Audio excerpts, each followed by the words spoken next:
Una cosa importante è il fatto di aver aperto, e ringrazio il dottor Frezza che ha avuto l'intuizione, un ambulatorio per gli acufeni, tenendo conto che anche nella nostra provincia sono stimati 120.000 persone, un ambulatorio polispecialistico che vede, oltre l'ottorino col dottor Frezza, vede il dottor Guarda Nardini che è il primario di chirurgia massillofacciale e vede la dottoressa Tozzini che è il direttore del Dipartimento di Salute Mentale. Perché? Perché essendo un sintomo può ovviamente colpire tante persone, non solo, ma con l'invecchiamento della popolazione potremmo avere un numero molto elevato di persone che hanno bisogno di un riferimento, di una presa in carico complessiva.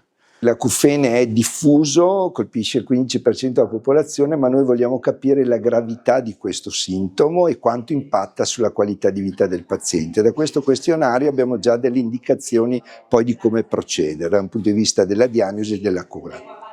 Quali sono i gradi che ci raccontava? Ma sono 5 gradi, è un questionario che valuta una scala emozionale, una scala sull'impatto di vita e su quanto poi questo disturbo, che significa fischi, rumori, ticchetti, frusci nell'orecchio, altera la vita del paziente. Sono 5 gradi, dal grado 1 al grado 2 sono gradi lievi, grado 3 e grado 4 sono gradi medio-gravi che richiedono una terapia e un supporto talvolta anche chirurgico, laddove serve per le cure delle patologie dell'orecchio. Nel grado 5 il paziente ha un grave disagio di ordine ansioso-depressivo e su cui chiediamo la collaborazione della dottoressa Tozzini. L'acufene deve cominciare a preoccupare quando è quotidiano, insiste frequentemente e dura un certo periodo, dai 3 ai 6 mesi.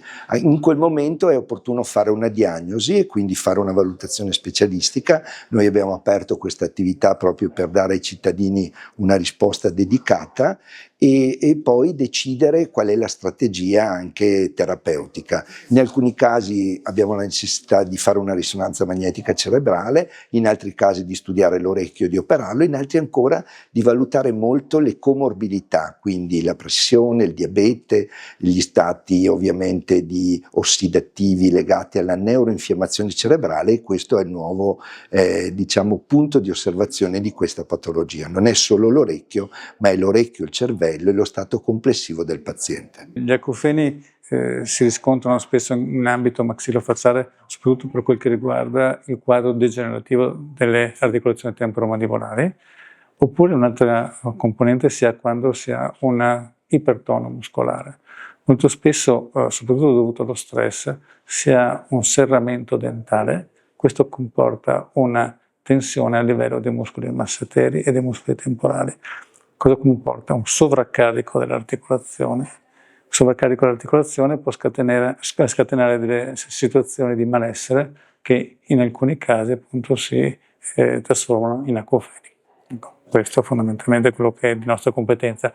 I trattamenti dal nostro punto di vista sono i più vari, che possono essere da un ambito miorilassante, allora si usano dei farmaci miorilassanti che possono essere assunti per bocca, oppure si possono fare trattamenti con tossina botulinica per rilassare la muscolatura, oppure se il problema riguarda soprattutto l'articolazione temporomandibolare, si fanno dei trattamenti con una sostanza che si chiama acido ialuronico, si fanno delle infiltrazioni di acido ialuronico all'interno dell'articolazione. Questo comporta una lubrificazione, una guarigione dell'articolazione, comporta molto spesso un miglioramento di questa sintomatologia. Ringrazio chi mi ha coinvolto in questa iniziativa. Circa il 25% dei pazienti che hanno acufene soffrono anche di disturbi soprattutto reattivi alla patologia dell'area della salute mentale. I pazienti che mi vengono inviati sono i pazienti più gravi, che hanno al test che svolge l'otorino un punteggio superiore a 5.